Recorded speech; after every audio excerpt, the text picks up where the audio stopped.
So if you have a savings account, you know that one of the reasons why you put money away is so that you will have some surplus or you will have some extra when you need some extra cash, right?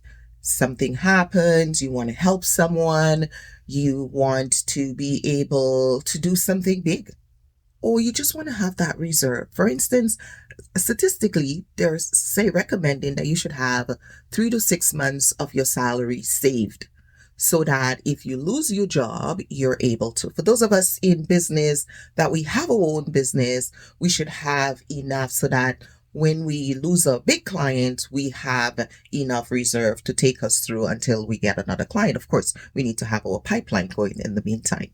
The same happens with resilience wealth. That's building resilience in your business, right? In your financial area. Well, we need to do the same thing emotionally, spiritually. We need to do the same thing in intellectually, physically. We go to the gym, we exercise because we know that as our immunity, maybe there are going to be epidemics, there are going to be flu season. We want to be healthy. If our immunity is healthy, that's why we eat healthy, so that we have a stronger immune system.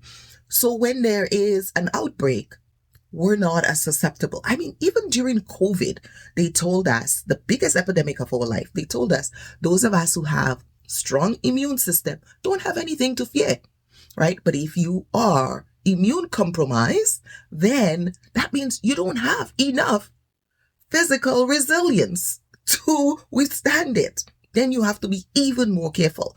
So that is the whole idea of resilience wealth.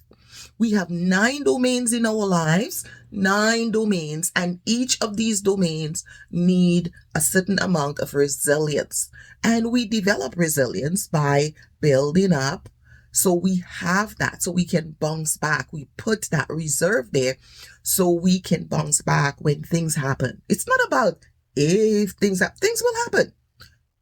Hey, I was eating breakfast and I bit my tongue. I was like, what the hell? What did my tongue do? Things will happen. We're just living in that world where things happen. So building your resilience wealth allows you to be able to look at that thing. And the big part is the mindset, right? You could look at that, bite your tongue and you're like, what was that for? I was like, okay, maybe I'll just rest my tongue today. But I thought I would do this video anyway.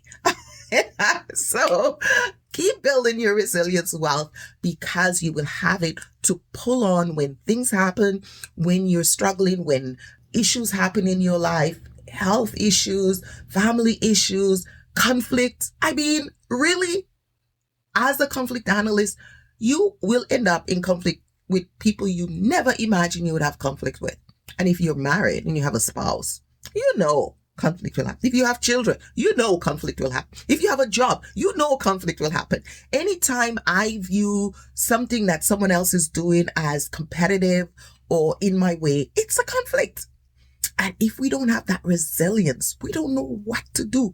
We overreact, we underreact, we don't know what to do. The same for leaders. When they don't develop those resilience areas of their life and build that resilience wealth, they don't have the spending power when they need it.